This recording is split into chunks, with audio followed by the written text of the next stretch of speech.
Les doy la bienvenida a todos los participantes de nuestro taller literario de la Biblioteca Municipal Augusto Roa Bastos, Manzana de la Ribera. En esta ocasión, esta noche, vamos a tocar dos temas. Por un lado, vamos a seguir con Maupassant, con un cuento de él, y por otra parte, vamos a hablar de la época o las diversas épocas, por un lado, en poesía, ¿no? Y la influencia de los temas gravitantes en esa época. Es algo que podemos hacer un repaso general porque tenemos todos nosotros una cierta idea de lo que estamos presentando, pero no deja de ser muy útil que la refresquemos. Ahora quiero decirle con respecto a esto que la importancia de los temas en la poesía es mucho más gravitante de lo que se cree, porque en materia de novelas, de cuentos en menor escala, pero de novelas propiamente dichas, casi no existen cambios de tema. En realidad los temas los ofrece la sociedad, no los ofrece el autor. Entonces, como la sociedad sigue viviendo los mismos problemas de hace 2000, 3000 años, siempre existe. Siempre tenemos un problema de clases pobres, clases ricas, problemas de tipo económico, problemas de tipo social. Muchas veces aparecen problemas amorosos que están mezclados con la clase social de la persona. ¿Cuántas novelas hemos encontrado? Que un rico se enamora de una pobre y viceversa, y cosas así, ¿verdad? Ese feudo de los temas, que es como un gran dominio feudal de los temas, no los tiene el novelista, los tiene la sociedad. El novelista va y toma un tema. Ahora, el desarrollo es propio de la novela y ahí el abordaje y todo lo demás es desde luego mérito del autor. Pero la sociedad es la novelista generadora de temas. Vamos a ver en poesía qué sucede. La poesía tiene una posición bastante más complicada porque en poesía hay realismo sin lugar a dudas y hay muchísimo simbolismo.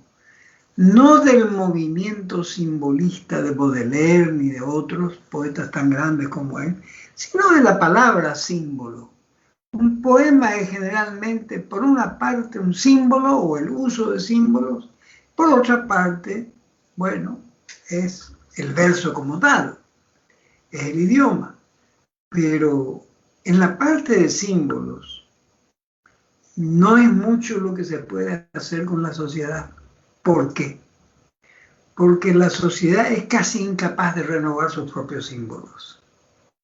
Tienen que venir movimientos de gran gravitación social para que se produzca una renovación. Y la renovación simbólica no es precisamente lo más importante cuando se produce una renovación en el mundo social. En cambio, en la poesía es tremendamente importante. Entonces, hay una renovación simbólica en la poesía que afecta a los temas que normalmente piden que el escritor eche mano de esa renovación. Vamos a hablar del amor. El amor es un tema que existe desde Adán y Eva en adelante, ¿verdad? Es el tema más antiguo que puede haber. Muy bien. Tuvimos en la Edad Media la vigencia del amor cortesano, o amor cortés, o amor gentil, etcétera, etcétera. Donde los ideales eran, por el lado masculino, los ideales caballerescos, y por el lado femenino, el ideal era doncella si era virgen y dama si era casada. Bueno, luego tuvimos el amor ya más adelante, ¿verdad? El amor del Renacimiento, que era una mezcla de lo que era el amor humano y el amor mitológico. Entonces aparecen las virtudes que la antigüedad solía adjudicar a los dioses, a las divinidades, encarnadas en seres humanos, y entonces se mezclaba por un lado mitología y por otro lado realidad. El gran poeta de la antigüedad que ayuda a renovar los símbolos del Renacimiento es Ovidio, nada más y nada menos que Ovidio, ¿no? Luego, cuando ese ideal de la mujer del Renacimiento, que tiene una mezcla por un lado de los ideales del amor cortés de la Edad Media con los ideales propios de la vida, donde los dioses paganos se mezclaban con los seres humanos en la antigüedad, ese ideal también caduca, porque llega un momento en que la sociedad también ya no la toma más como ideal.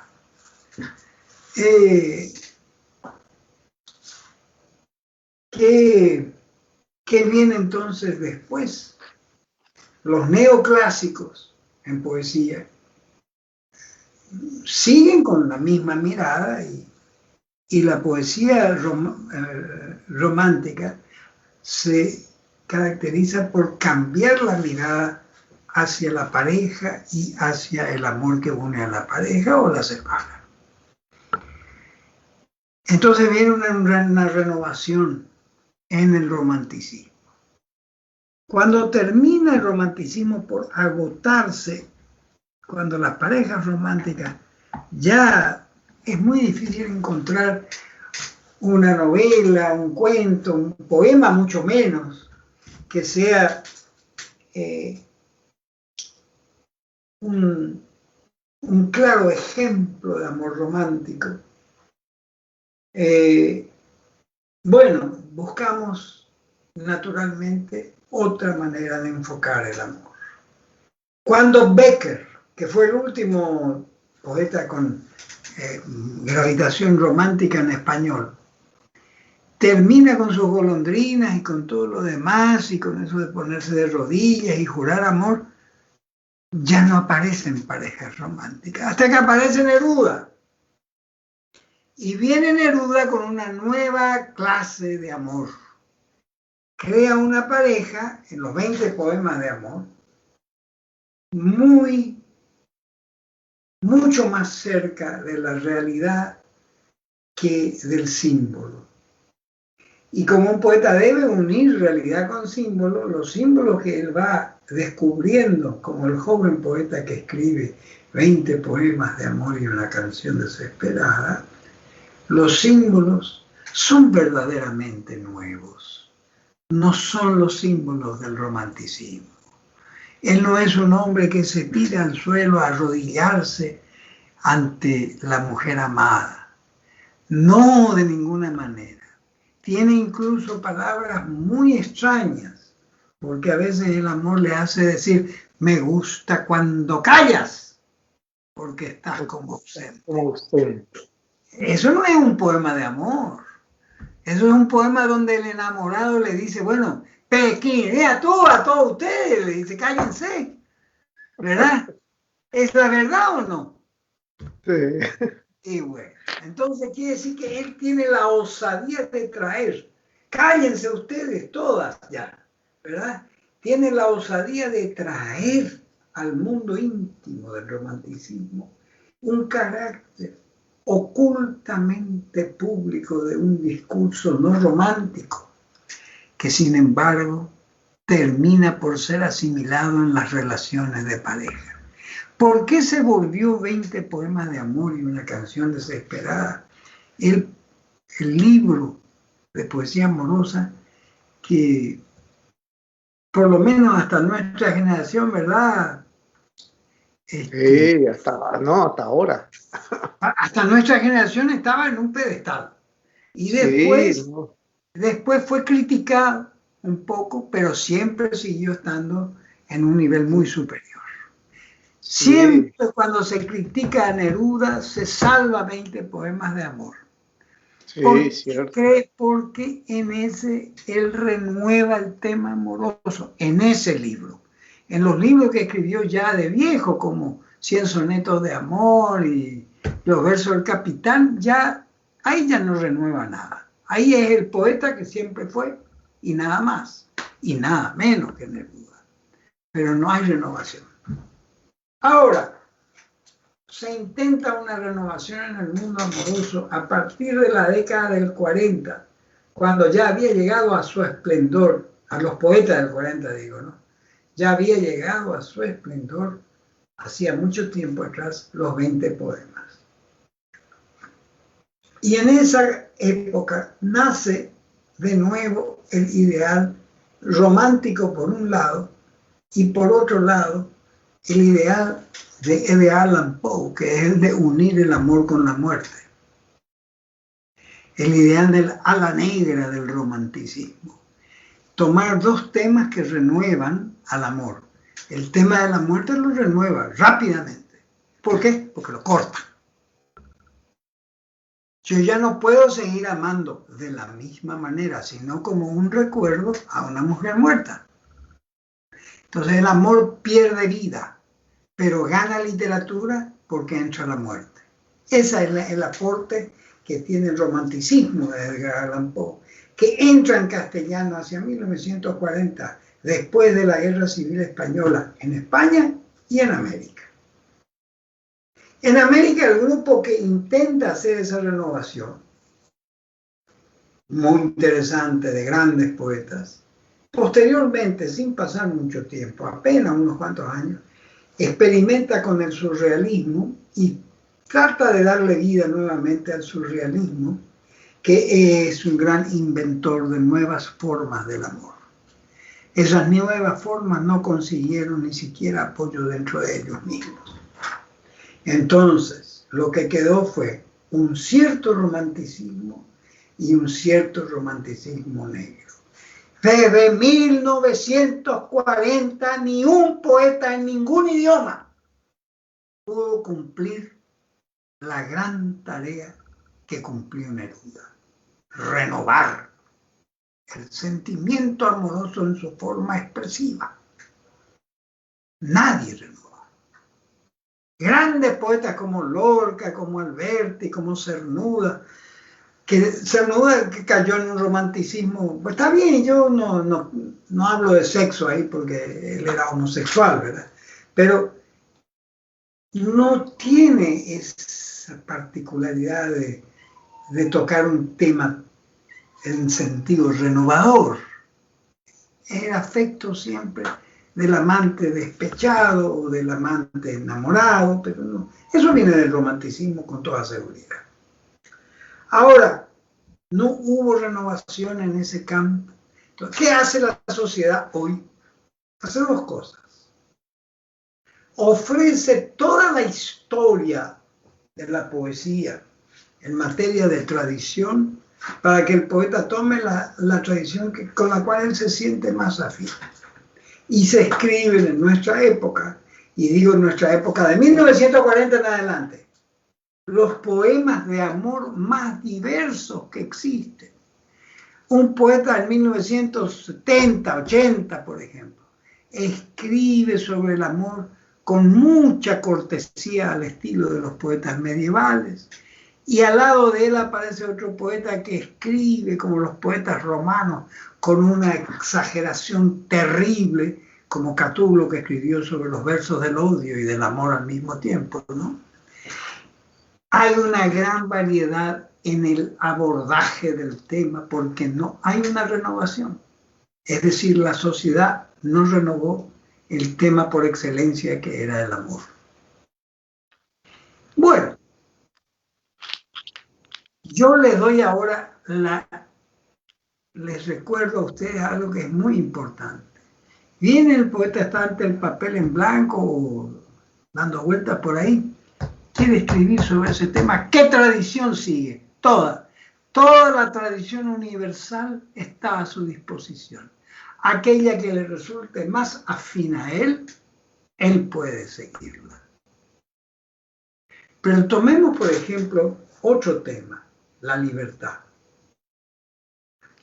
En la antigüedad teníamos la libertad, era el hombre libre y el hombre esclavo, por otro lado. No se podía escribir sino sobre la triste vida de los esclavos y el deseo legítimo de su libertad. Bueno, alguien puede cantar lo que no se cantó en tiempo de la esclavitud, que es el carácter de libertad que necesitaban los esclavos. Conocen el nombre de un solo poeta griego, un solo poeta latino, que hubiera escrito un canto a la libertad de los esclavos. Yo no lo conozco. Yo no lo conozco. Y conozco algo de esa literatura.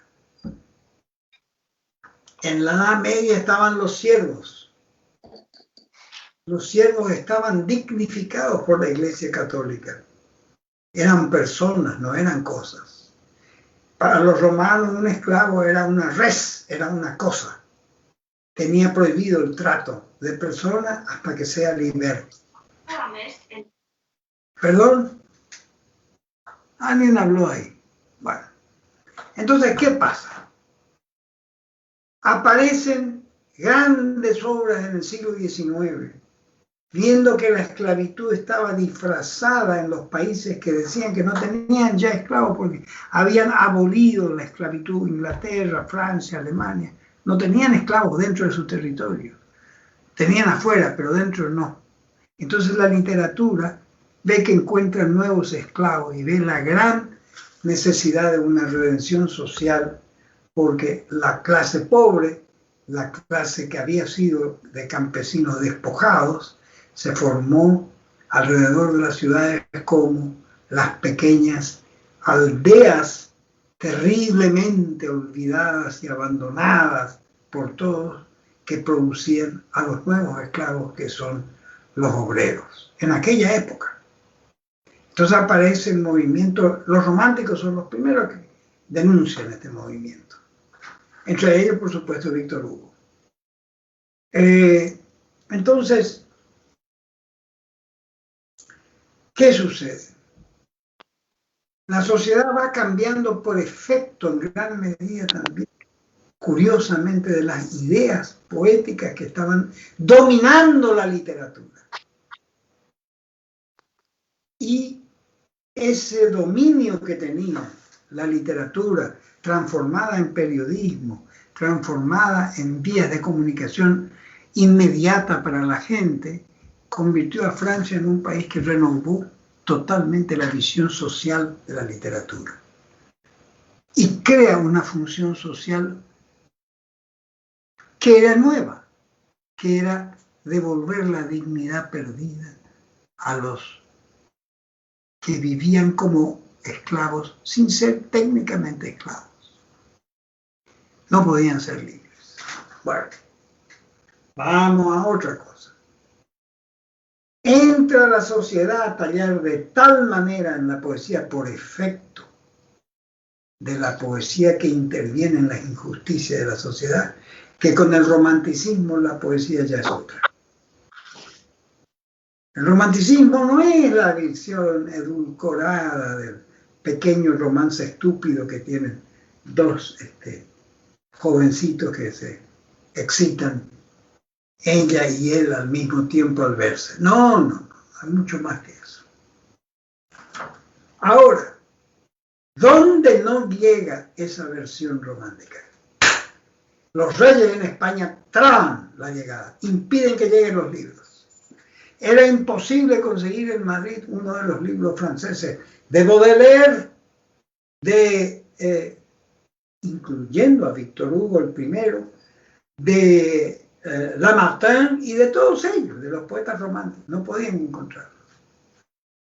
No se permitía entrar. Había que ir a viajar a París y leerlos. Al comienzo. ¿Por qué eso? ¿Por qué eso fue? Basta con ver la cara que tienen los reyes cuando los pinta Goya para entender lo que pasa.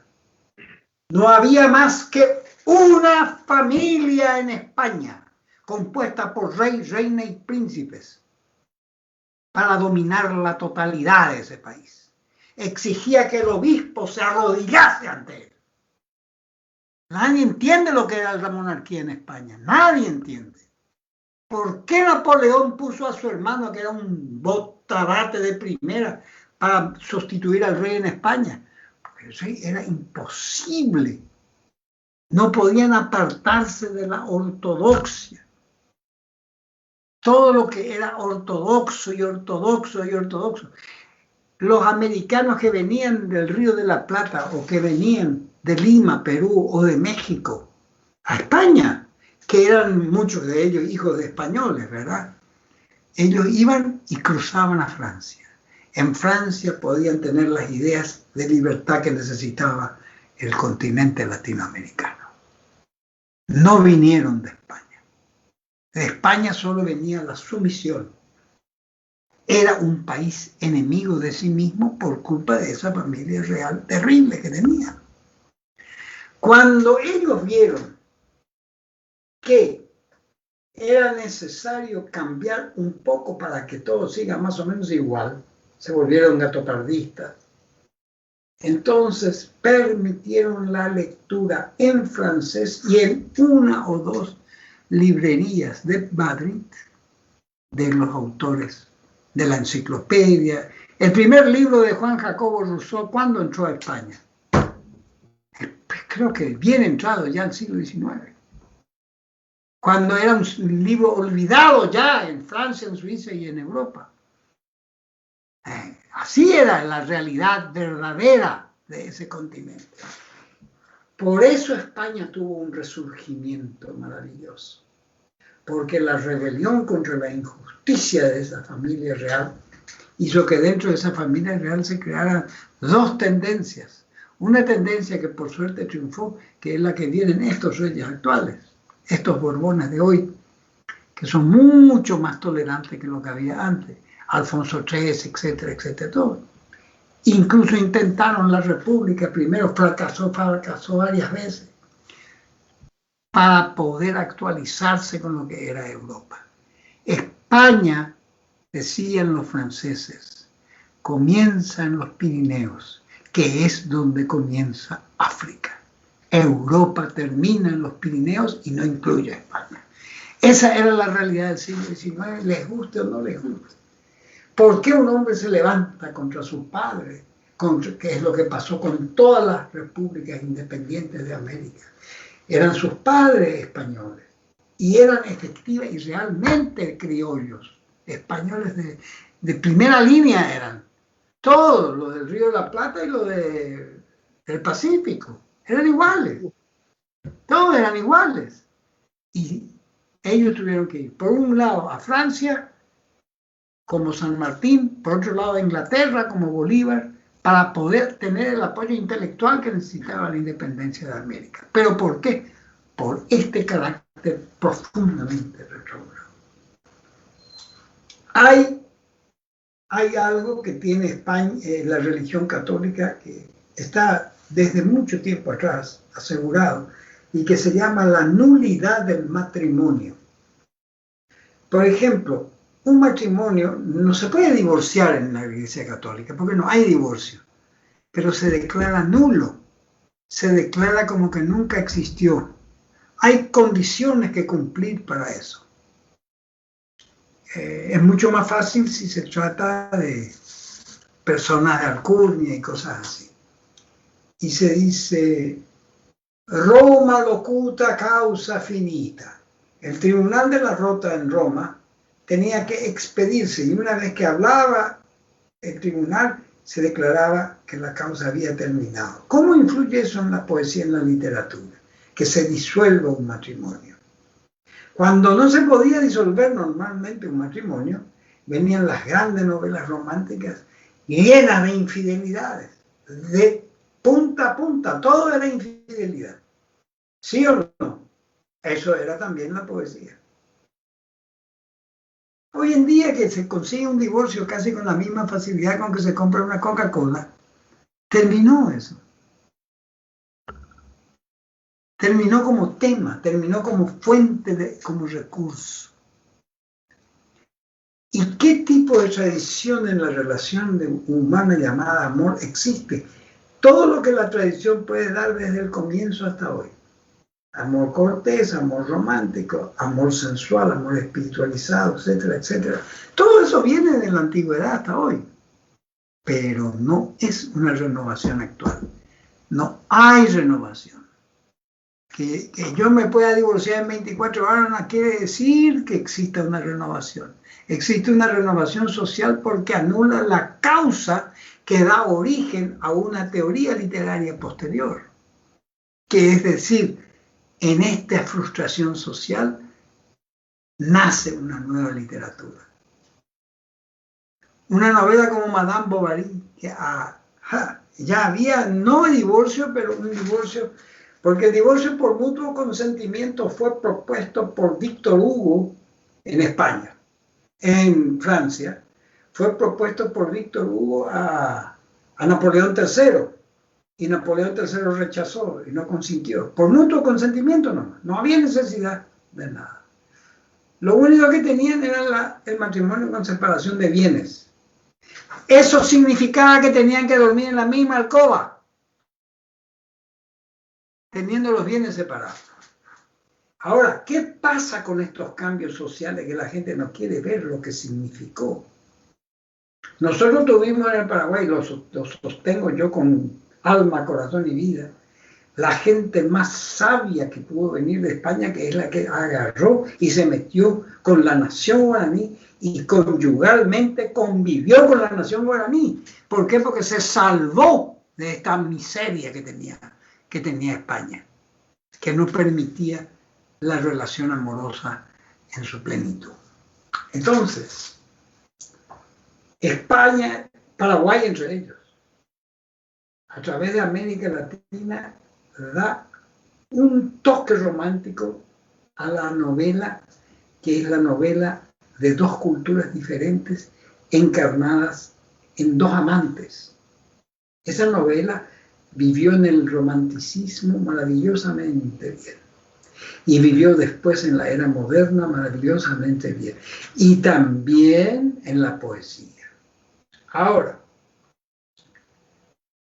con esto dicho, vemos que el juego que tiene la sociedad en la imposición de temas influye en la literatura y la literatura puede influir en la sociedad precisamente porque va cambiando mucho más lentamente, va cambiando y va mostrando la ceguera de los políticos, sean reyes o no, o presidentes o lo que se quiera, frente a los temas. Bueno, tenemos el gran tema del amor y... ¿Perdón? No puedo escuchar lo que me estás diciendo. Repito, por favor. Un segundo, es mi perro que está ladrando. Eso es. Yo pienso que si nosotros buscamos esa relación entre la cantera de los temas literarios, sus renovaciones posibles, también están vinculadas a las renovaciones que tiene la sociedad con respecto a eso. El género más susceptible es el narrativo, el novelesco.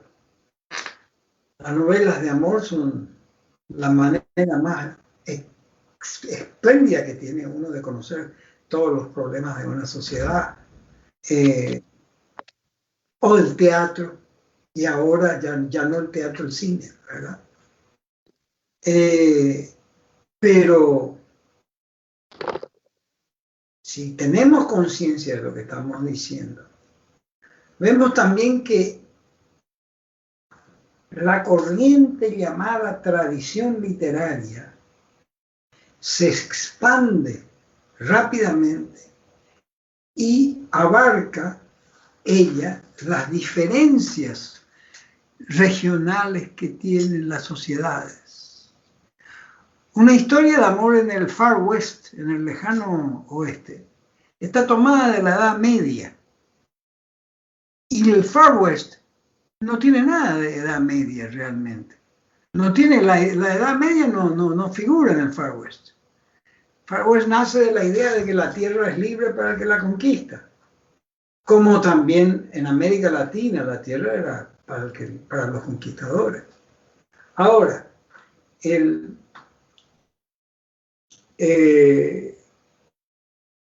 una novela de amor transformada en película, una historia de amor en película del Far West, tiene su origen en qué literatura, en qué tradición, en el amor cortés, en el amor violento, en el amor, en todas las variedades posibles de amor, pero no hay una forma propia. En cambio, la manera de dirimir los problemas dentro del oeste es a puro balazo, es decir, es siempre la violencia. Ahora, yo, sin embargo, entiendo que tenemos que tener mucho cuidado hoy cuando aparecen los que no pueden, sabiendo que no pueden renovar el tema, no quieren seguir lo que es más propio a su espíritu interior. Si en un escritor el espíritu interior suyo, personal, se inclina hacia la cortesía con la mujer amada, tiene que ser cortés el poema, realmente. Si se inclina hacia la violencia, tiene que ser violento en la novela, como hay muchos, ¿no? Como el caso de novelistas célebres que escribieron novelas de amor violento. Ahora, me refiero yo a la novela porque hay más ejemplos que en la poesía. La poesía es más conservadora. Si no puedes renovar, sigue la tradición en un aspecto y nada más. En cambio, la novela es más experimental. Ahora aparece la extinción del amor, la extinción del sentimiento amoroso. Entonces yo creo que también tendríamos que ser consecuentes. Si no se siente el amor, no hay que escribir sobre el amor. Desapareció el amor como en muchas novelas contemporáneas. No se habla del sentimiento amoroso. No sé quién lee también esas novelas, ya es otra cosa, pero no se habla. Aparecen otros temas. Bueno, recordándoles esto, quiero volver a nuestro autor que es Chateaubriand, que es Maupassant. ¿Qué les pareció este tema? ¿Vale la pena seguir o no? Sí, muy interesantes. Yo creo que hay que, inclusive, tenemos que ver la actualidad. Por ¿Sí? ejemplo, hoy me vino a la memoria cuando vi la noticia en la televisión de que hoy le juzgaron al terrorista de los atentados de Y 2015. sí, sí. Y ahí surgió justamente una novela que se llama Sumisión. Este autor francés, uno de los mejores ahora, un tipo Sí. joven, que se llama, no recuerdo, por acá tengo, ¿cómo es? Havelbeck, Michel Havelbeck. Sí. Y su novela es Sumisión, ¿verdad? Y esa surgió ahí, digamos, reflejado lo que vos estás diciendo justamente, Jacob, reflejando la situación del Islam que está En este momento en Europa. metiéndose en Europa, exactamente. En este momento, ¿cómo está el Islam en Europa? Y Está en este momento, en una intromisión que tiene, en una intrusión. súper fuerte, muy fuerte. Muy fuerte y peligrosa. Peligrosísima. Muy peligrosa porque cambio cultural. Es un cambio cultural. Y él decía en su novela ¿verdad? Que un profesor francés, qué sé yo, ahí va tomando después, vienen las elecciones y los dos partidos no quieren, más de derecha, no quieren que gane otro, entonces se alían con un partido, con el partido musulmán que que Sí, son sí. franceses, musulmanes franceses, ¿verdad? Ya. Franceses, sí. Y entonces gana, esa es la novela, ¿verdad? Y gana el presidente que es francés, pero es musulmán el tipo, ¿verdad? Sí, claro. Y cómo él convierte toda la educación y elimina la religión, todas las religiones occidentales, ¿verdad? Claro, pero Y instala, porque quiere hacer un centro europeo del Islam, viejo, ¿no? O sea, que es como una fantasía de él, pero que se está volviendo realidad, viejo. yo, sin embargo, pienso lo mismo que vos. Entre la fantasía y la realidad no hay mucha diferencia ahí, ¿eh? Claro, no hay diferencia, No hay sí. diferencia, porque resulta que el Islam es fundamentalmente expansivo. Europa no es tierra de Islam. Europa es la cristiandad, como lo llamaba el papado antes. Claro. Ahora, ¿qué ocurre? No hay lugar para una coexistencia entre el Islam y la cristiandad si es que el Islam no se reforma. Exactamente. El Islam debe reformarse para poder coexistir con otras religiones. Sí, no Incluso puede coexistir no solamente con la cristiandad, sino con ninguna otra con religión. ninguna religión. La cristiandad tiene aproximadamente entre 1100 y 1200 denominaciones conocidas. Hay, en Estados Unidos nomás hay casi 800 iglesias diferentes Sí. que son cristianas. Entonces vamos a partir de la siguiente base. No puede haber un reconocimiento de la necesidad institucional de ambas religiones si la religión musulmana no abandona su deseo de cree o muere. Mientras no Exacto. abandonen ese sistema, no va a haber nada. Y que la mujer no es nada, que es un objeto, ¿verdad? Esa Sí. es la otra. La mujer no es un ser humano, es una cosa. Ah, Entonces ahí ya va a ser difícil convivir con Europa y con todo lo que es Europa. Lo que está Ahora, aconteciendo ahora en Afganistán, ¿verdad? Con este tema de los exacto. talibanes. Afganistán Sí, está el grupo más cerrado de los islamistas, que son los talibanes. sí. Ahora, no van a poder lograr absolutamente ninguna convivencia si no abandonan esos conceptos. No digo la religión, sino esos conceptos, esas Sí, sí. ideas.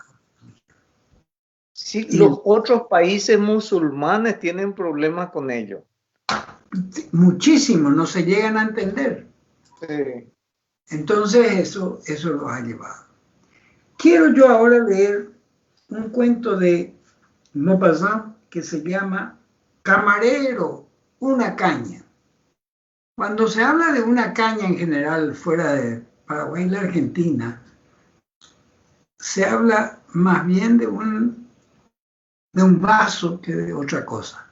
La caña, Vaso delgado y alto. un vaso que nos recuerda bastante, delgado y alto, por ejemplo. Un vaso delgado y alto. ¿Por qué entré en aquella cervecería? Miren, esto está hecho en primera persona, ¿no? No lo sé, hacía frío. Una fina llovizna, un chispeo de agua flotaba en el aire.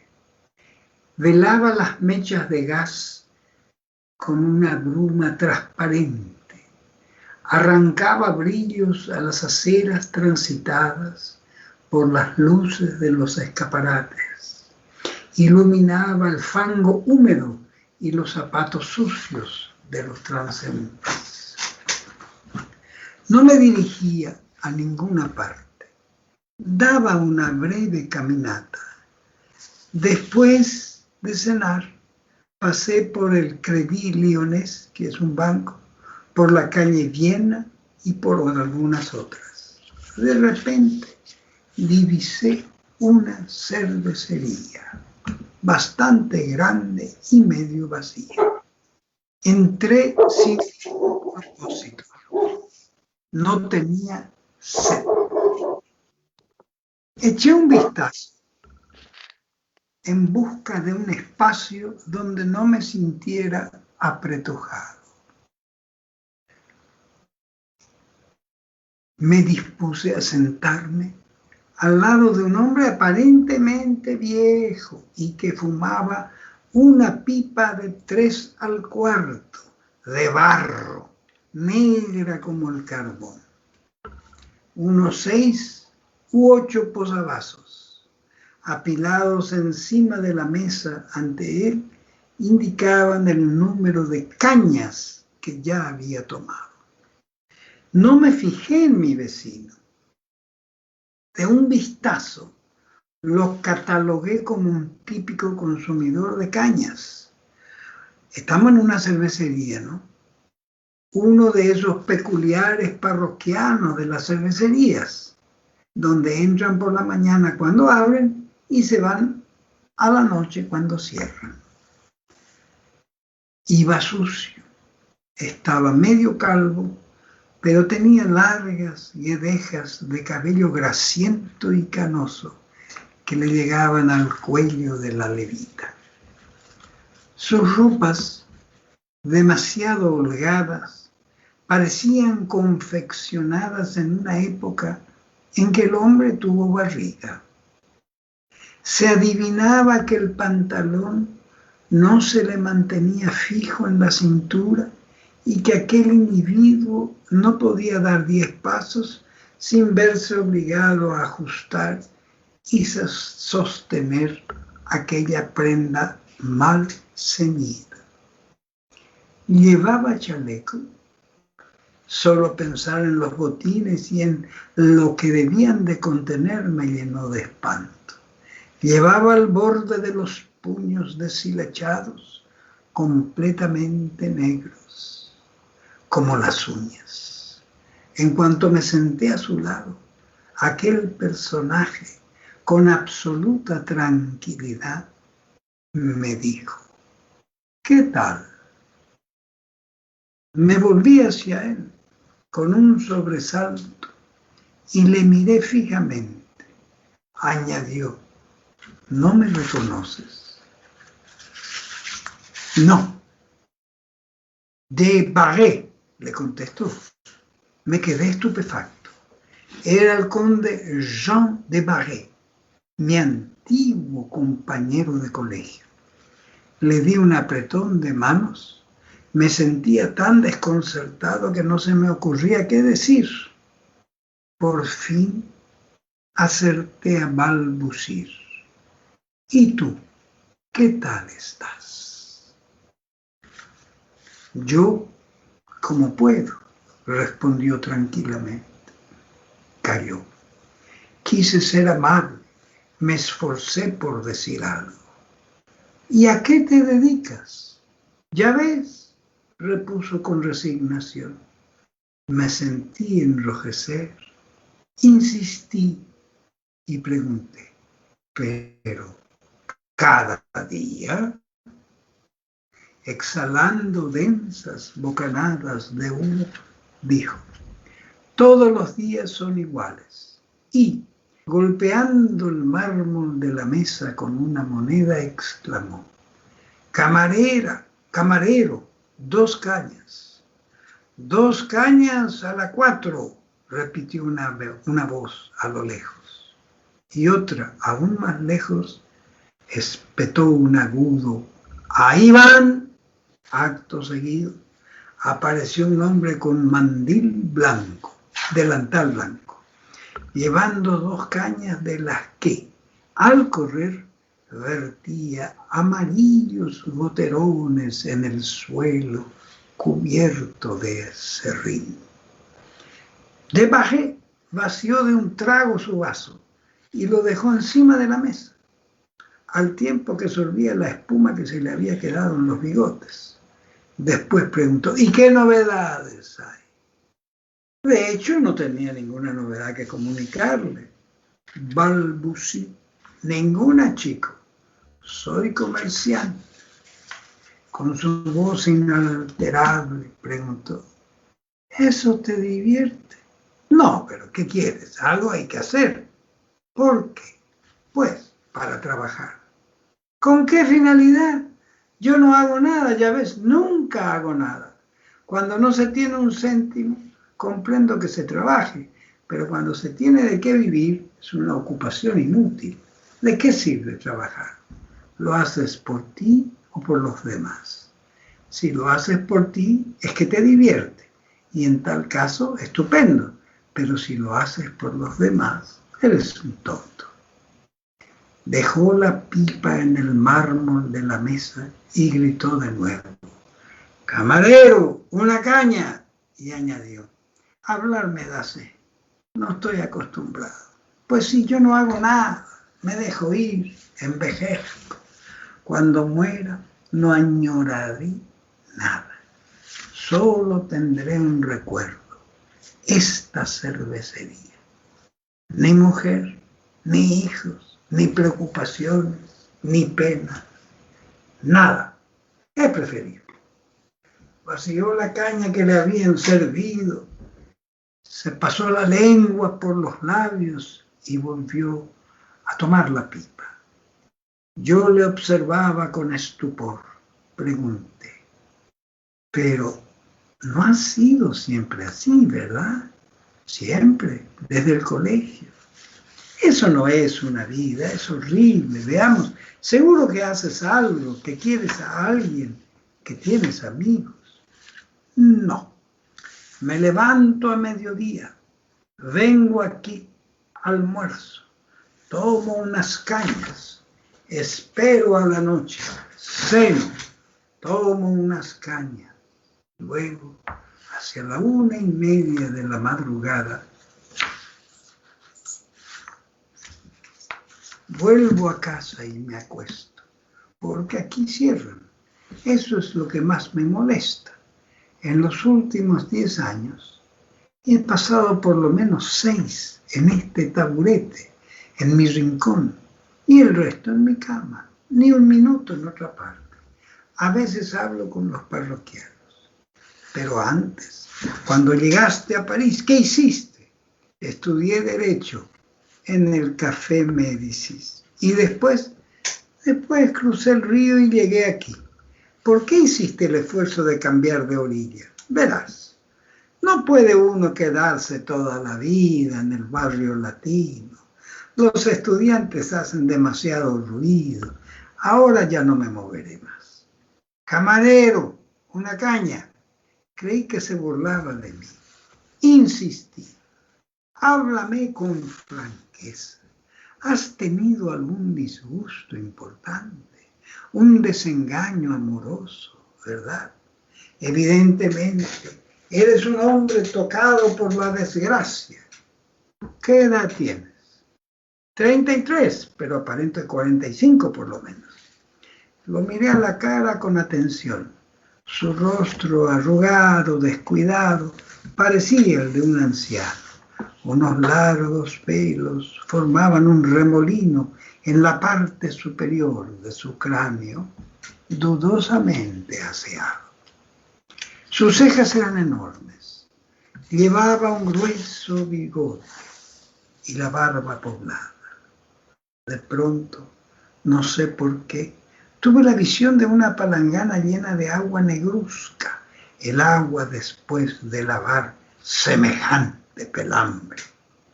En efecto, aparentas más edad de la que tienes. Seguro que has sufrido mucho. Repuso. No, te doy mi palabra. Estoy viejo porque nunca me da el aire. La vida de taberna es lo que más deteriora a las personas. No daba crédito a lo que oía. Has corrido muchas francachelas, ¿verdad? Uno no se queda tan calvo como tú sin haber amado mucho. Sacudió alegremente la cabeza, esparciendo por sus hombros las motas blanquecinas que le caían de los últimos cabellos que le quedaban. No, siempre he sido prudente. Alzando los ojos hacia el resplandor de la lámpara que nos calentaba la cabeza, añadió: estoy calvo por culpa del gas, es el enemigo del pelo. Camarero, una caña. ¿Tienes sed? No, gracias. Pero me despiertas una enorme curiosidad. ¿Desde cuándo estás sumido en ese desánimo? No es normal, no es lógico. Detrás de todo esto hay algún motivo. Sí, la causa se remonta a mi infancia. De niño recibí un duro golpe y ya lo vi todo negro para siempre. ¿Qué ocurrió? ¿Quieres saberlo? Pues escucha. Recordarás el castillo donde crecí, ya que estuviste en él 5 o 6 veces durante las vacaciones. Recordarás el gran edificio gris en medio de un enorme jardín y las largas avenidas de robles, abiertas a los 4 puntos cardinales. Recordarás a mi padre, a mi madre, ambos muy ceremoniosos, solemnes y severos. Yo adoraba a mi madre, temía a mi padre y les respetaba a los dos. Además, estaba acostumbrado a ver cómo todo el mundo se inclinaba ante ellos. En la región eran el señor conde y la señora condesa, y también nuestros vecinos, los Tanemares, los Rabelais, los Breneville, dedicaban a mis padres una consideración extrema. Yo tenía 13 años en aquella época, era alegre, todo me llenaba de contento, como suele suceder a esa edad, rebosaba alegría de vivir. Hacia finales de septiembre, unos días antes de volver al colegio, estaba yo jugando al lobo entre los matorrales del jardín, corriendo entre ramas y hojas, cuando al cruzar la avenida, divisé a mamá y a papá que daban un paseo. Lo recuerdo como si fuera ayer. Era un día muy ventoso. Era un día muy ventoso.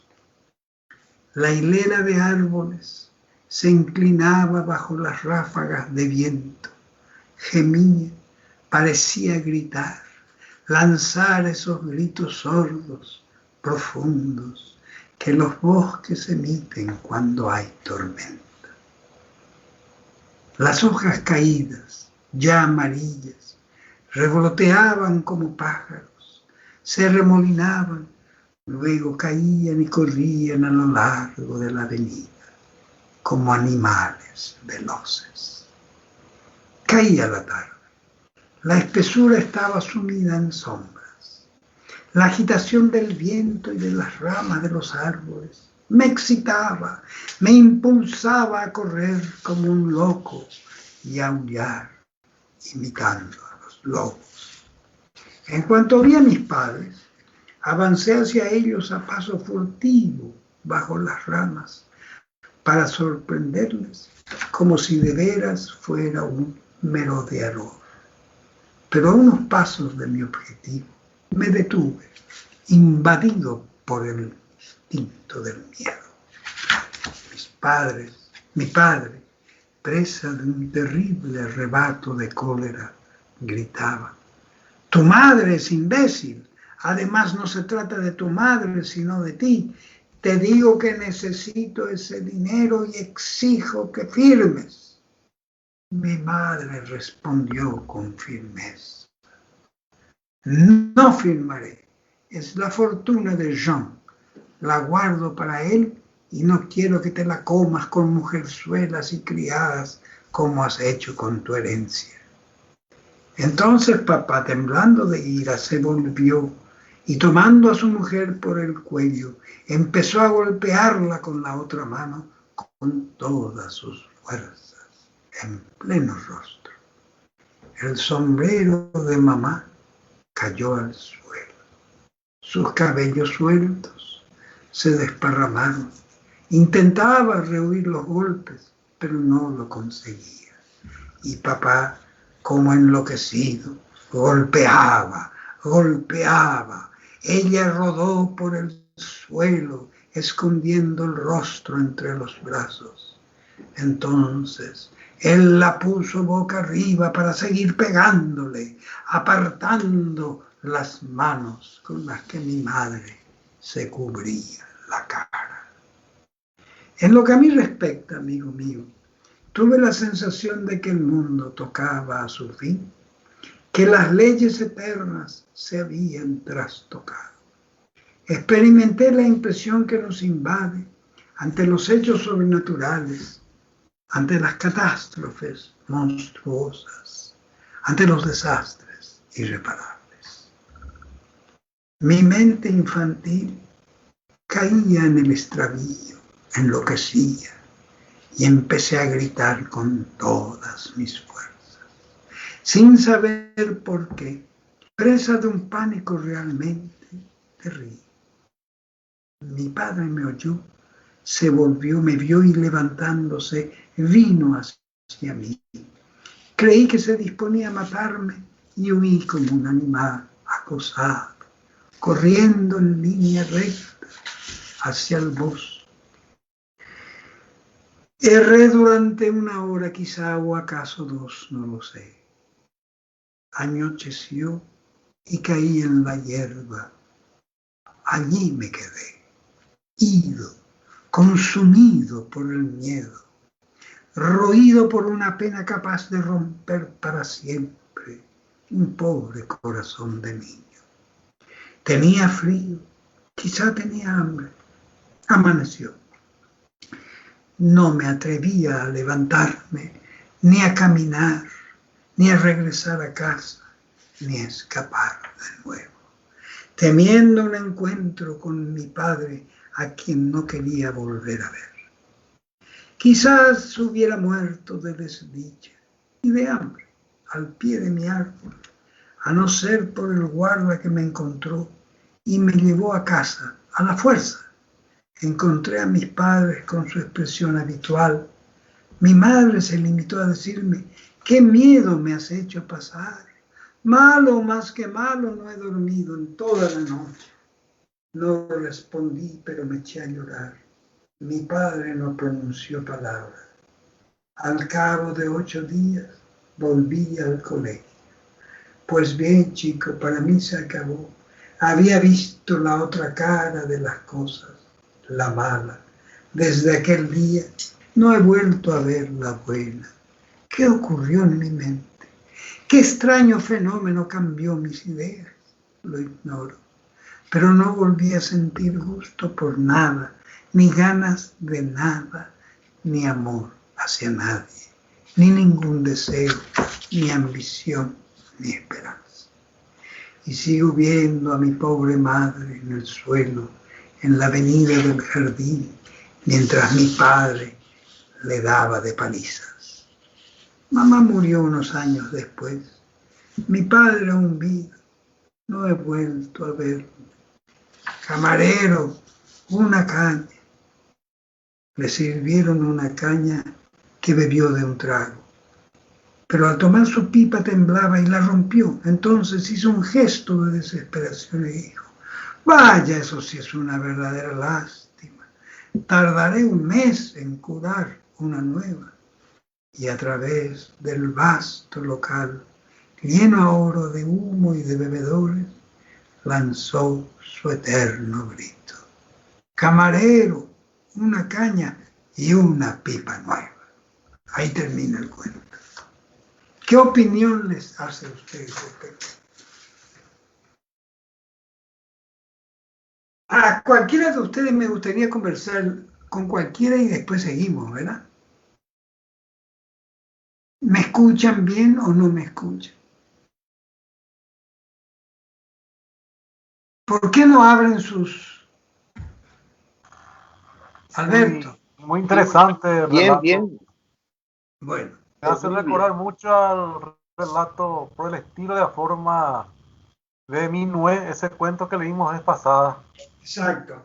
Siempre el personaje principal es como que algo le llama la atención Y bueno, tiene una historia detrás, hay una historia siempre detrás. Como en este caso, el Había una personaje, segunda historia que es la que contaba él, hay como algo traumático ahí en esta historia que le traumó. profundamente.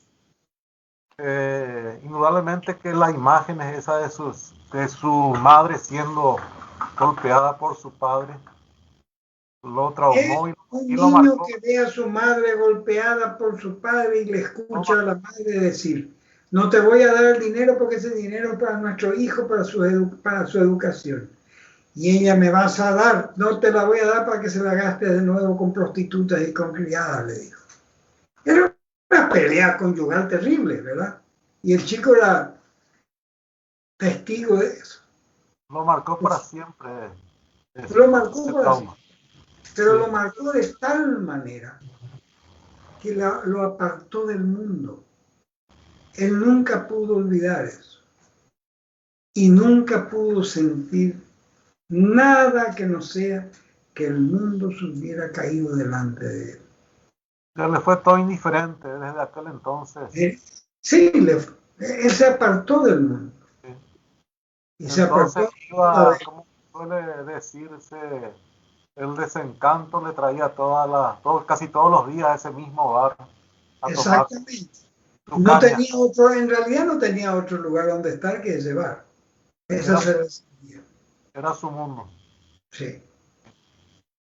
Un relato Donde por, muy donde por estremecedor. supuesto tomaba todas las noches un montón de cerveza y fumaba su pipa. Hay como en la narrativa de él hay como mucho desencanto, hay muchos desengaños, muchas frustraciones en la narrativa de Maupassant. El otro personaje, el que hace de primera persona, el amigo de este, no tiene nada que contar, tienes todo para oír. Es Todo un para oído. Él es, desde el punto de vista del personaje, es un pasivo oyente de una historia terrible. sí, Entonces es como si él dijera, señores lectores, yo les voy a contar algo que me contó una persona y juzguen ustedes después. Pero de él no tiene nada que contar, cuenta de un tercero. siempre está ahí como un receptor Ese personaje es un personaje intermediario del relato. intermediario. Sí. No tiene nada que agregar al relato y el relato no existe sino como una reproducción del diálogo. Hay un diálogo, prácticamente no hay relato, sino un diálogo entre el hombre que cuenta al lector y su amigo que le cuenta a él las razones de su vida prácticamente de abandono. Pero entonces, ¿qué conclusión sacamos? Y sobre esto quiero que ustedes mediten. Este es un retrato realista. Se pinta la situación del personaje con el mayor realismo del que puede ser capaz una persona respetuosa, ¿verdad? Porque podría decir que había cosas peores en la forma en que estaba vestido, etcétera, etcétera. No, él narra la historia de un fracaso que es el fracaso de toda una vida desde la niñez, porque participó involuntariamente, auditivamente, de una discusión sangrienta entre sus padres, donde él era parte de esa discusión, y no tanto él como el dinero que la madre guardaba para él, para su futuro. En este caso, él trata de darle a entender a su amigo, cuando le cuenta estas cosas, que él no pudo nunca superar esa tristeza, el haber visto la otra cara de la vida, la cara del mal, y del mal aceptado porque llega a la casa y los padres como si nada, después de haber ocurrido todo. Entonces, ¿dónde están los valores en los que se supone fue criado? ¿Verdad? Como siempre se supone que un niño es criado en los valores de sus padres. Bueno, ¿dónde están? Pinta una sociedad sin valores. a través de un ejemplo o por medio de un ejemplo. Y yo digo a través porque el ejemplo no es la fuente de todo, sino a través de ese personaje, los padres son los que demuestran que la sociedad había fracasado. El proyecto de una sociedad en base a los valores había terminado en esa familia. A él solo le quedaba el refugio del alcohol, la soledad y probablemente una cierta indiferencia hacia los demás. Ahora bien, este proyecto trunco, fracasado, es recordado literalmente con una repetición como si fuese un estribillo en un poema largo. Camarero, una caña, que es como decir un vaso. Cada tanto él dice, tráigame otro vaso de cerveza. Era una caña de cerveza. Era un vaso largo, de lo que se sirve cerveza muchas veces. Pues la cerveza pues, se puede servir normalmente o en un vaso largo, o se sirve en un vaso grueso, que es un bock de cerveza, ¿verdad? Pero de manija. Ese es el sistema alemán. Esto es francés o belga. Es un sistema un poquito más tranquilo, que tienen el vaso largo, la caña que llamaba, ¿verdad? Y también el bock.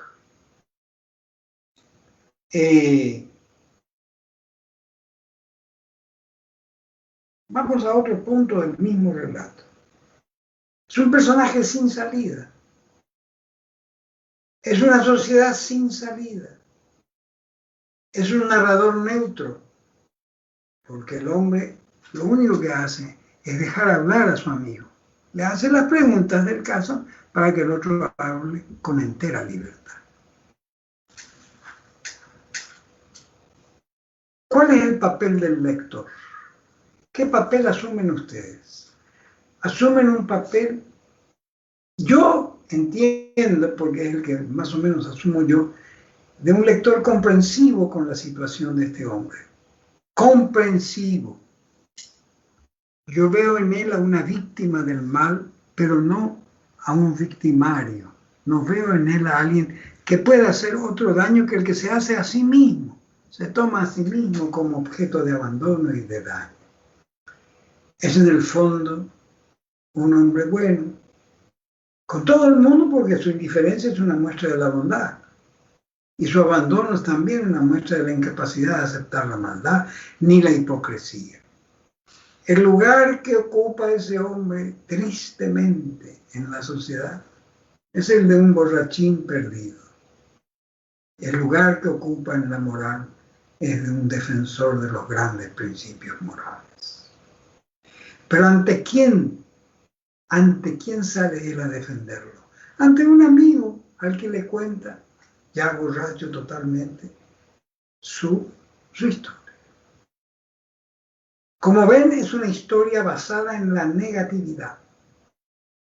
La negatividad del personaje en materia de reacción y de asunción de una nueva vida después.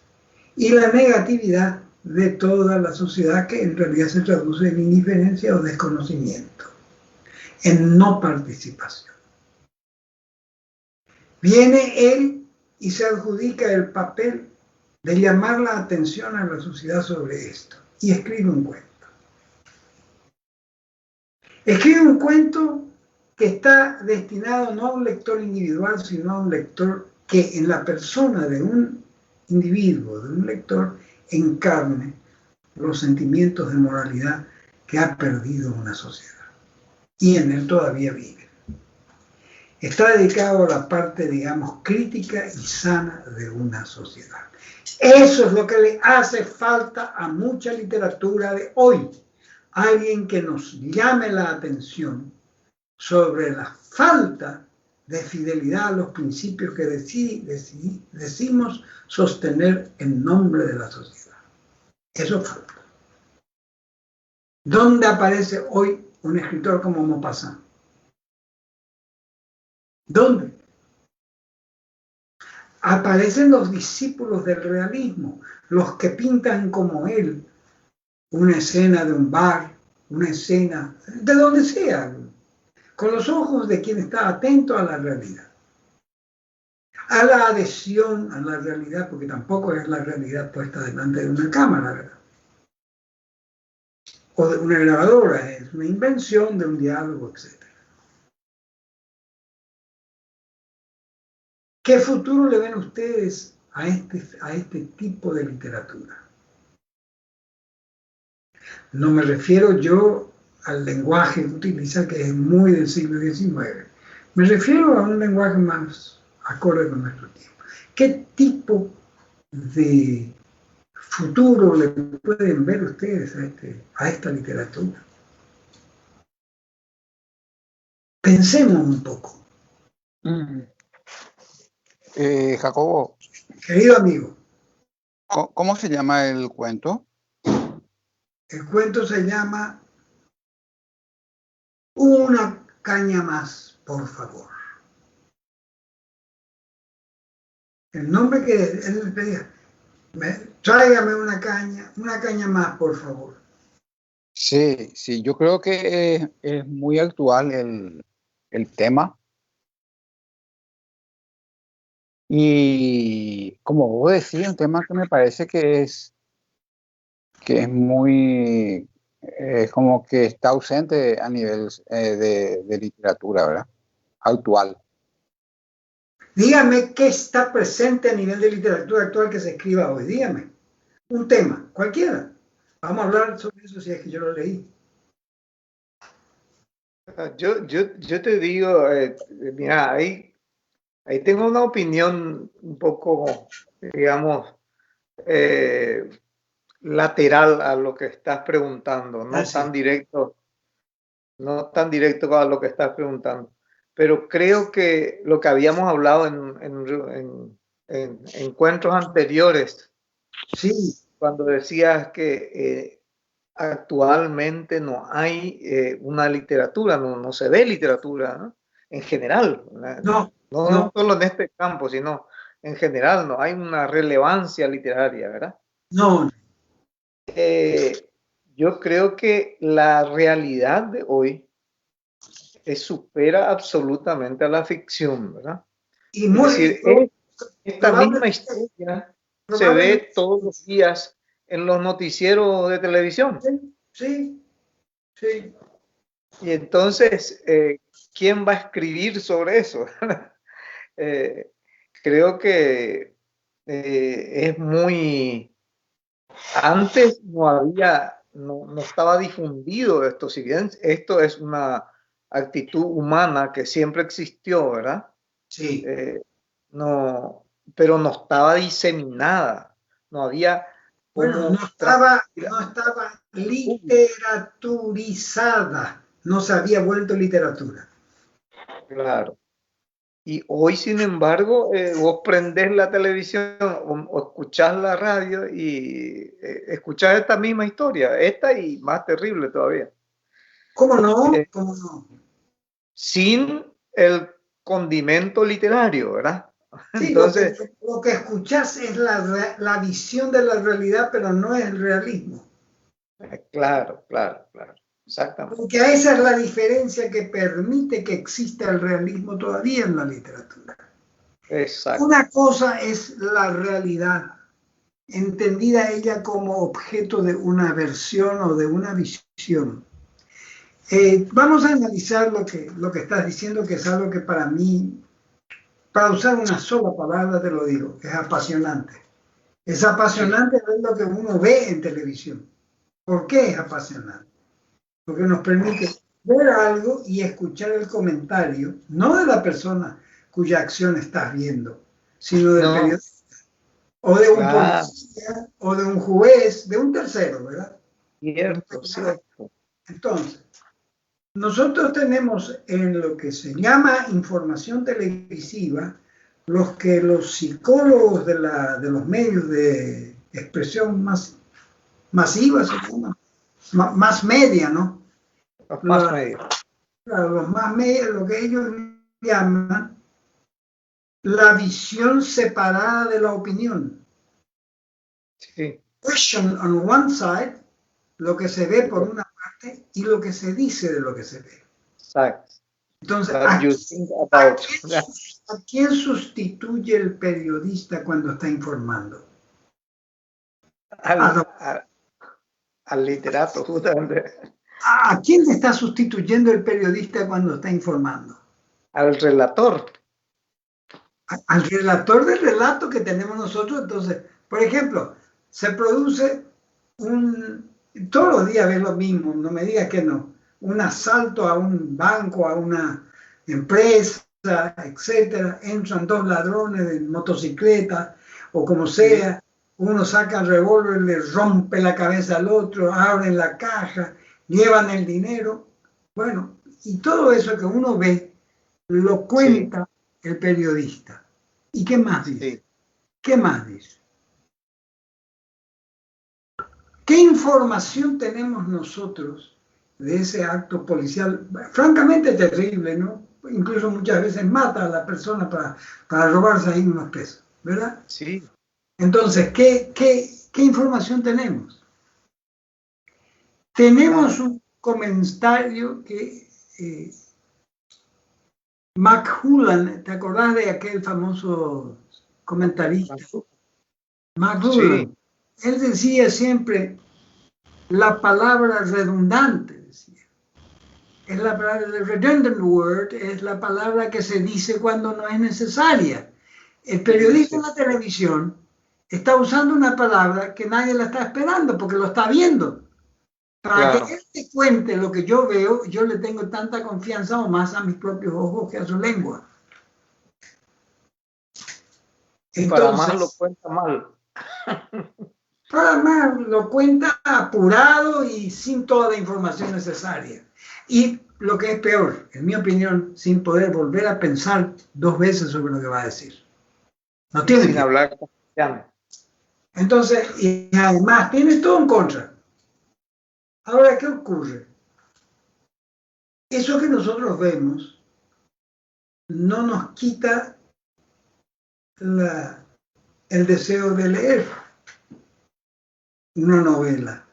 Lo que nosotros, no, pero a los jóvenes sí. Claro, porque los jóvenes no conocen la novela.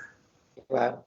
Los jóvenes que se educaron en la liquidación de las humanidades no conocen la novela, ¿verdad?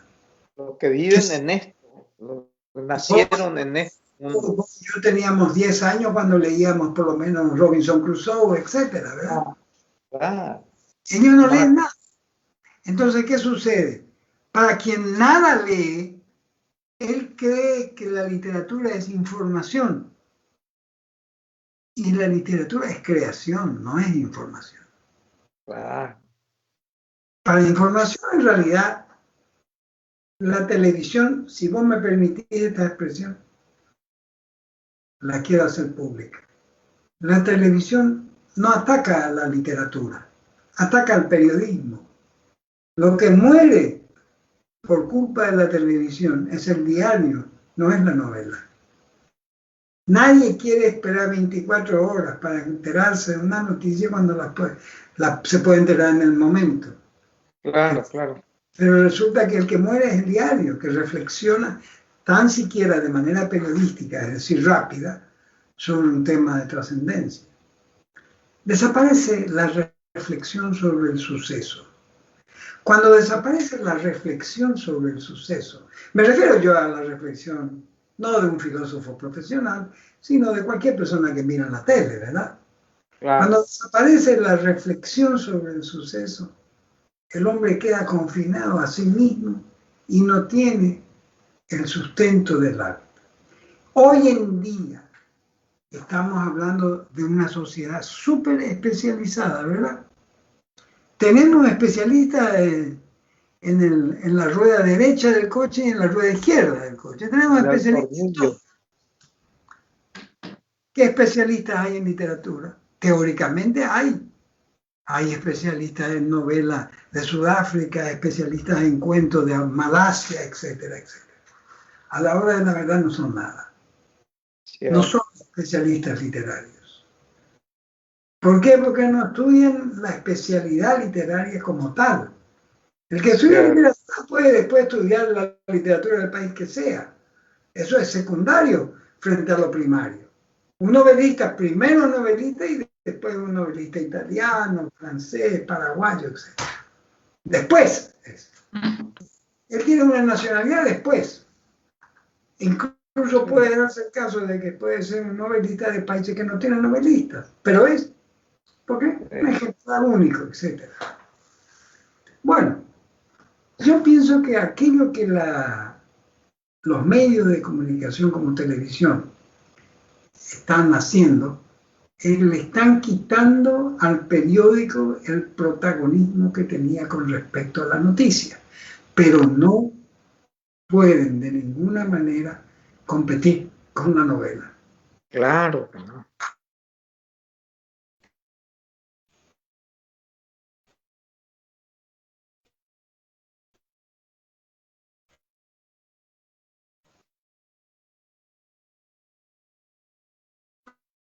Es la presentación de todo el mundo. Por ejemplo, este hombre habla de cuando todo esto es noticia periodística. Tiene probablemente 10 palabras. Al drama.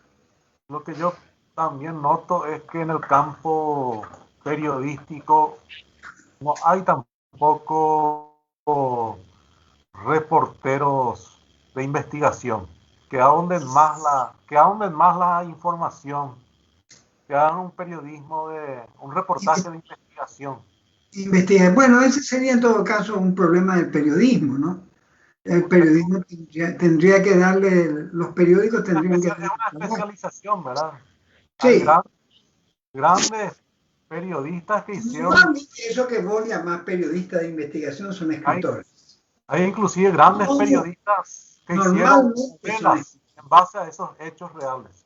No. Esto que se llama periodismo de investigación en Argentina y también en Norteamérica, en otros lados, normalmente son escritores los que hacen ese trabajo. Emilio Zola fue el creador de ese periodismo. En ese periodismo trabajó Hemingway, en ese periodismo trabajó, puedo citar de la media docena de grandes escritores norteamericanos, por ejemplo William Faulkner, etc. Es un periodismo donde los escritores escriben. En Argentina el diario, creo que era uno de los diarios que ya no hay más en Argentina, lo tuvo a Borges como periodista en 1930 y algo. Entonces él le dijo al director, que se llamaba Botana, Crítica se llamaba el diario, Natalio Botana era el director. Borges le dijo, usted no quisiera publicar en el diario una serie que tengo yo de historias basadas en Estados Unidos, le dijo, basadas en Estados Unidos, en historias de carácter policial criminal, es decir, historias de asesinatos, que tienen cada uno 2 páginas máximo, una página, que caben en 2 o 3 columnas de un periódico en una página. Bueno, le dijo, vamos a probar lo que usted quiere. ¿Y qué nombre pensó para la serie? Le dijo. Historia Universal de la Infamia, le dijo Borges. ¡Ah! Sin leer nada se la publico, le dijo. Con ese título, sin leer nada, yo se la publico. ¿Por qué? Porque Historia Universal de la Infamia es uno de los títulos más hermosos que puede tener un diario, ¿verdad? Bueno. Claro. Entonces comenzó a vender el diario de una manera impresionante.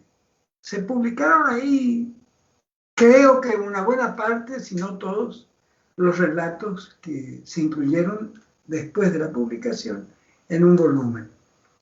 Y que el volumen circula.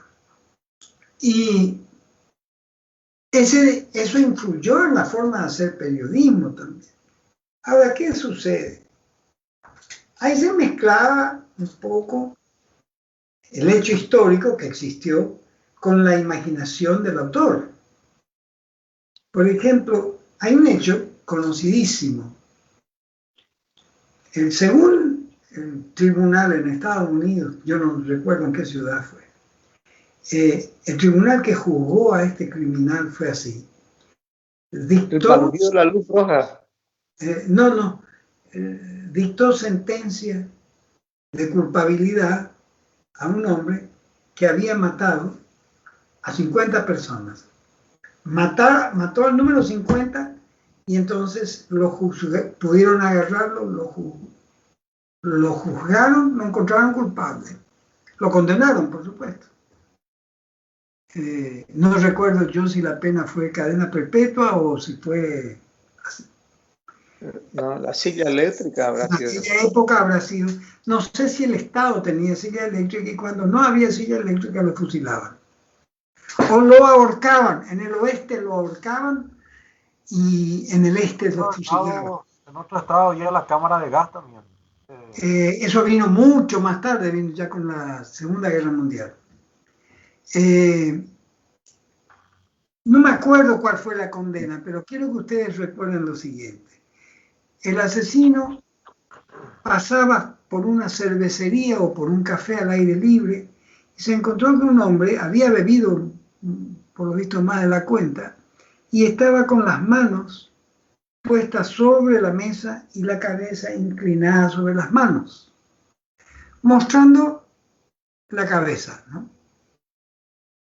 Y viene una persona, pasa por ahí, saca un revólver y le da un culatazo en la nuca y lo mata.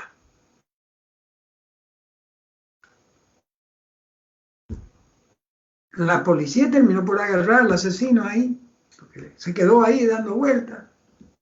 Y hicieron el juicio típico, tradicional, de llevar al cadáver y hacer la acusación contra el asesino. Entonces, el asesino va a juicio. Y cuando va a juicio le dice, ¿usted conocía a la víctima? No, nunca la vio, nunca la vi antes.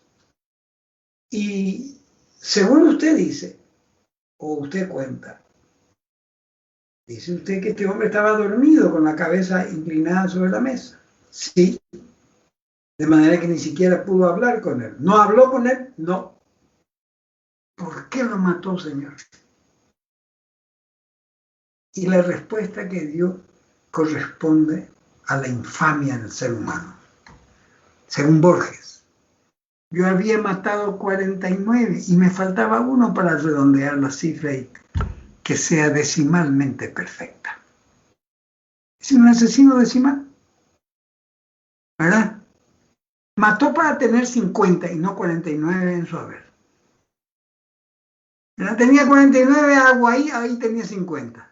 Aguaí, acá mucho aguaí había. Acá teníamos mucho aguaí, pero aguaí es otra historia. Generalmente el asesino conoce a su víctima. Por lo menos tiene una relación mínima, pero este no tuvo ninguna relación. La relación era con un número, el número 49 de víctimas anteriores que él tenía, y él quería con este llegar a 50. Entonces el diario informa eso y tiene una reflexión filosófica profunda sobre la condición humana hecha por un escritor que entonces se llamaba un periodista investigativo, como Borges, ¿verdad? Otro periodista investigativo, ¿quién era? Pilla. García Márquez. Pilla, Felipe, ¿cómo se llama? El escritor Pilla, que es un novelista notable. Sí. En Italia, ¿quién escribía periodismo investigativo? En el diario La Sera, famoso diario. Eugenio Montale. Poco menos eran premios Nobel todos ya, ¿verdad? Entonces, ¿qué pasa? Había grandes escritores trabajando en los periódicos. Hoy los periódicos hace rato ya no tienen escritores. Supe yo una cosa muy terrible. Un diario que tenía una gran corrección en las expresiones del diario La Nación. ¿Te acordás del diario La Nación bien vos en Buenos Aires? Sí. Era muy difícil encontrar un error de gramática o de ortografía, menos. Podía haber, pero sería verdaderamente raro. Hoy está lleno. Claro. Hoy está lleno, ¿eh? Ahora, incluso en primera plana. Ahora, ¿qué pasó? Era un diario donde tenía gente entre los periodistas que eran también muy cultivados y aparte de ser periodistas, algunos eran escritores. Eso sigue perdiendo, los diarios casi no tienen escritores. Arturo Bray creo que escribió en el diario La Nación. Pues, sí puede ser, ¿cómo no? ¿Por qué no? Él vivió en la Argentina. Sí. Puede ser. Ahora... Jacobo. Aquí uno es González del Valle, Alcibiades. Pero Alcibiades, yo a Alcibiades siempre lo consideré un escritor, punto.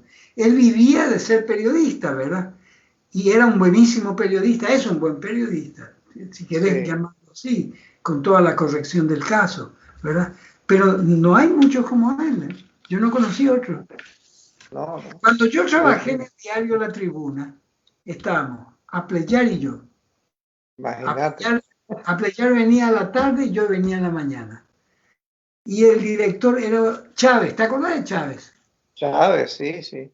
Entonces Chávez nos llamó a los dos y nos dijo, si viene alguien de una embajada, que es un secretario, un consejero, etc., a la mañana lo recibe usted, Raúl, quienes suelen trabajar de mañana puede venir acá. Y a la tarde lo recibe usted, querido poeta, le decía siempre, ese era el título que le daba, querido poeta, le decía a Playar. ¿Cómo no? Le dijo. Bueno. Y a mí me tocó recibir a uno que otro secretario de una embajada, cualquier cosa. ¿Cómo era el nombre de Chávez? El nombre? Hugo Chávez. Hugo Chávez. Hugo Chávez. Era el dueño y director. Se la compró por una bagatela a Sher. Sher no pudo pagar una deuda y se la vendió. Porque a Sher, cuando yo lo conocí a Sher, que me presentaban a Sher, es lo que me dijo Sher, era simpático. Sher, Eduardo, ¿cómo se llama? Arturo Sher. Me dijo, bueno, usted va a trabajar como jefe de la página de espectáculos. Se llama Arte y Espectáculos. Solamente usted decide sobre qué se escribe y qué se quiere escribir. Entonces no hay otro responsable, yo lo hago a usted responsable de todo, me dijo. Muy bien, muchas gracias, le dije. Qué bien. Así trabajaba. Vos escribías policiales, la misma historia, lo que vos quieras. Y me daba mucha alegría trabajar ahí, porque yo veía un ambiente de diario, ¿verdad? Claro. Era otra cosa. Era otra época, otra cosa. Hoy en día no podés ver nada ahí. Ya en los diarios, vos lo que se escribe en un diario es ilegible. Pero, Jacobo, decime. Quiero retomar un poco el tema del realismo. Ajá. Y de relatos que ahora me acuerdo de un relato de Barret. Sí. Es media página nomás. Se llama... ¿Sí? Es así un relato cortísimo, media página. Se llama el Doctor X, se llama. Bueno. Y se va a la casa de un amigo muy ilustrado, un abogado, parece un tipo que le recibe. Y le describe a él con todas sus modales y toda su ampulosidad en una biblioteca. Y entra una niña con un vaso de agua, sí, que era la chica que estaba en el servicio, y se tropieza la nena, y el doctor X lo que hace es darle una soberana bofetada a la nena, que le deja marcada con la cara, ¿verdad? Sí. Y el tipo concluye su relato diciendo, ¿entendés? Que, bueno, este es mi amigo, el doctor X, que pude ver que no solamente es ilustrado, sino que también tiene emociones, es un tipo de pasión. Pero es un relato magistral, es porque en 2 o 3 párrafos el tipo describe toda una sociedad, claro. No sé cómo decir, impresionante, ¿entendés? Y la función de ese relato es hacer crítica a la sociedad. Esa es la función que se asigna a un relato. Que sea una crítica responsable a la sociedad. Sí. Y me parece que hace falta refrescar un poco esa clase de literatura, ¿verdad? Por suerte, Barrett es un escritor muy conocido en el Paraguay. Por suerte, porque es el primero que tomó la pluma en serio acá. Me gustaría, sin embargo, ahora, redondeando nuestro tema, decir que hay un gran problema en la literatura actualísima, es decir, más que literatura, escritura, lo que se escribe hoy, ¿verdad? En literatura, por supuesto, pero la escritura, la pluma está todavía mojada en la tinta ahí, ¿no? Yo diría que no hay una mirada crítica por parte de la sociedad a la literatura. No hay un crítico que diga, yo hablo en nombre de la sociedad cuando hago una crítica literaria, como era antes. En los diarios había unas reseñas críticas, ¿verdad? No pasaba de ser una reseña, yo no lo discuto, pero era una opinión crítica, firmada. Y por supuesto, la responsabilidad estaba endosada por el hecho de que era la opinión pública la que estaba metida ahí. El diario siempre tenía abiertas sus páginas a la discusión, se escribía cartas al director, etcétera, etcétera. Pero hoy, yo le desafío a cualquiera a que llame a un canal de televisión, como lo hice yo en una ocasión, tratando de hablar con alguien responsable con respecto a un noticiero, que habían entrevistado a una persona que dijo unos disparates notables. Y yo quería llamarle la atención. Nadie me recibió. Me atendió una señorita. Espera un momento, señor. Nunca más volvió. Los medios no son independientes, son de propiedad de gente rica, son centros de presión de poder. Más bien te diría que es la expresión directa del poder, ¿verdad? Sí, sí. Ahora, ya uno le pierde todo carácter de respeto a la falta ante esta falta de representatividad. Y lo peor es que en la Argentina, que era el modelo, también está así ahora. Está igualito. La Argentina yo creo que es peor porque ahí hace ya... Peor que los diarios paraguayos también, que la prensa paraguaya, no digo diario, prensa escrita, oral, televisiva. El diario de la Nación. El diario de la Nación siempre perteneció a la familia Mitre. La familia Mitre tenía, por supuesto, un peso que fue perdiendo con el tiempo, ¿verdad? No importa, el diario era un diario muy fuerte. Y estaba siempre rodeada de amigos de la familia Mitre. Después entraron los Aguirre, que eran nietos de un paraguayo. Sí. ¿Te acuerdas? Bueno. Sí, sí. Entraron como testaferro. Ahí atrás había cualquier cantidad de banqueros y nada más, ¿verdad? Sí, sí. Esto era una cantidad de banqueros. Incluso había un paraguayo que lo sacaron así. De un plumazo lo sacaron. Un banquero paraguayo que se metió. De un plumazo. Pariente de Tito. Era un grupo de tipos que eran de los negocios bancarios de allá. Bueno. Ellos manejaban el diario y dijeron, acá no va a haber un solo escritor más. Y los pocos que van a hacer son los que nos vamos a tener problemas si lo echamos, porque están trabajando hace ya muchos años y no se puede echar a una persona después de muchos años, etcétera, etcétera. No tomaron más escritores. Siempre tenían una página literaria, pero las páginas literarias no son el trabajo de un diario. El trabajo de un diario, de un escritor, es poner un editorial, poner una nota fuerte, etcétera, etcétera. Y el diario fue cayendo rápidamente. Le ganó un diario mucho más nuevo y mucho más abierto a todo el mundo, que era el diario Clarín. que el diario Clarín nunca pudo olvidar la época en que fue dirigido por un verdadero periodista que sabía cómo manejarse. De ahí, porque Clarín vino a sacarle a la nación del camino y le sacó un tiempo. Ahora, eso es lo que yo escuché, lo que contaban allá, seguían contando. Hoy en día veo, vos lees, por ejemplo, un diario, es casi ilegible de tan estúpido que es.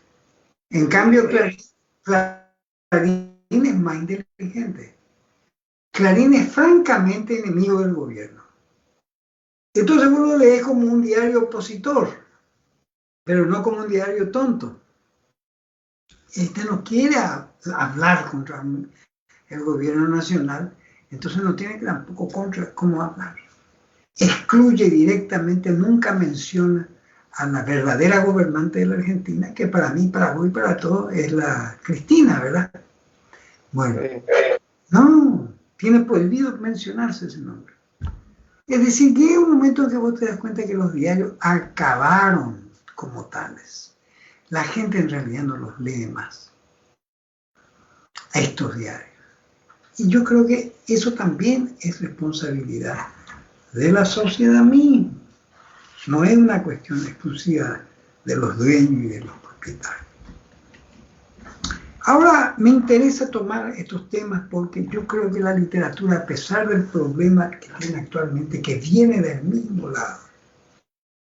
Yo llevo una novela a un editor grande que sea capaz de publicar muchos libros, que sea una novela crítica y además, vamos a decir que yo sea un novelista famoso, etc. Ni loco me la publica. No, ni loco.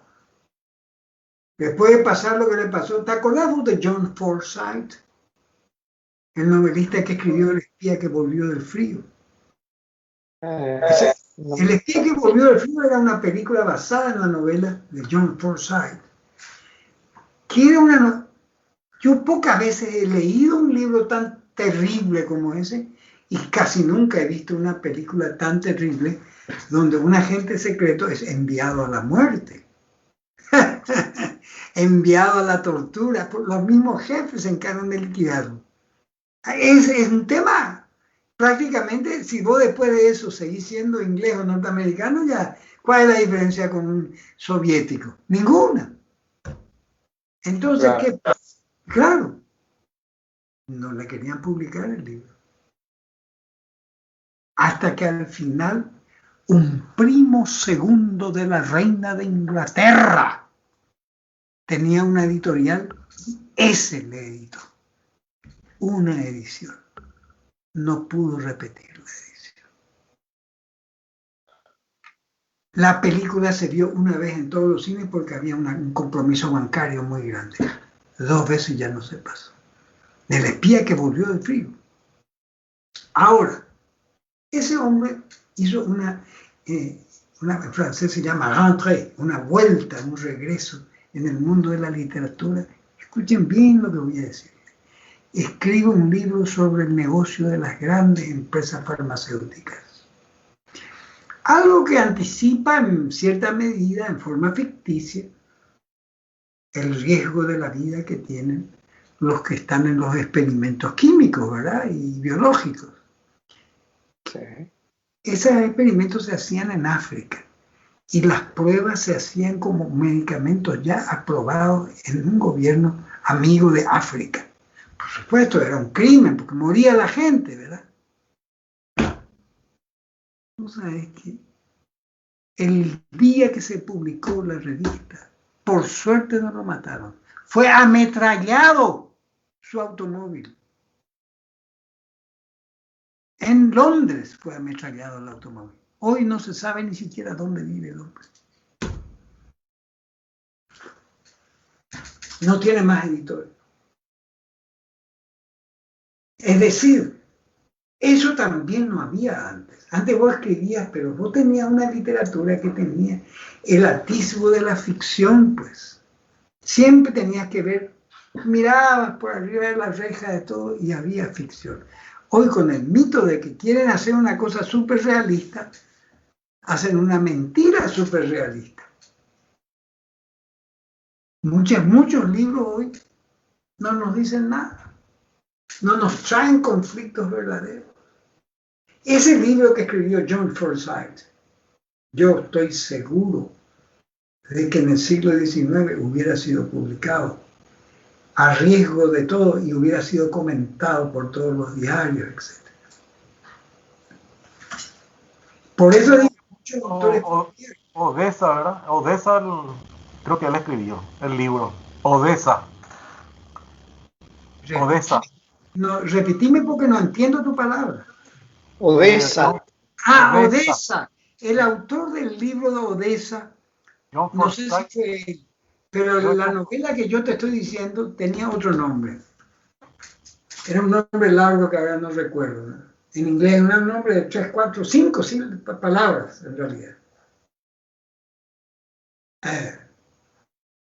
Y una vez en televisión pasaron la película, pero era una historia que ya había ocurrido en la realidad varias veces. Bueno, ¿qué les parece? ¿La película cómo se llamaba? Y es lo que te digo, yo no estoy recordando de esta última. La obra que yo leí muy bien era El espía que volvió del frío. Esa era una obra terrible. Esta ya tenía otro nombre que era una novela sobre la especulación de las grandes farmacéuticas. Bueno, yo hice un comentario que no le gustó a mucha gente. Fui felicitado en Asunción por hacer ese comentario. Fui felicitado por el doctor Taylor, que era embajador de los Estados Unidos acá, que vino a escuchar lo que yo dije. Yo dije que la libertad de prensa de una época en Estados Unidos tenía que seguir siendo una guía para mucha gente. Porque en Estados Unidos se pudo escribir lo que se quería sobre la gente intocable, verdadera, que no era el grupo de los intocables, dije yo, era el grupo de los gángsters. ¿Cuántas novelas nos han mostrado a nosotros a los gángsters con nombre y apellido? Y son todas norteamericanas. Ese es un ejemplo valioso de libertad de prensa. Hoy en día ya no. Hoy en día ya no sé si va a haber. Hoy en día yo creo que tiene que haber más de un Al Capone acá. Va a haber más de un tipo así. O sea, habla más de ellos en la literatura. Vos tenés una novela actual donde tengas con nombre y apellido un gángster.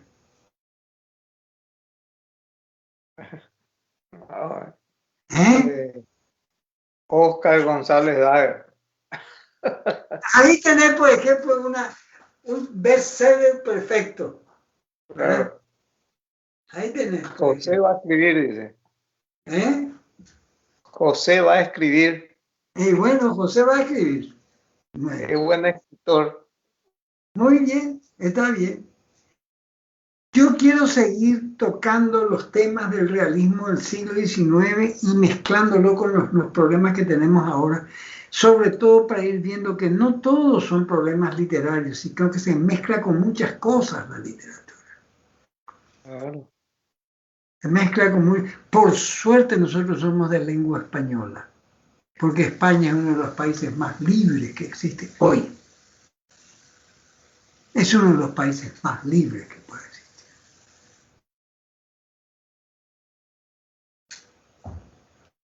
Bueno, entonces, sigamos nosotros con nuestra próxima sesión el miércoles. ¿Estamos de acuerdo?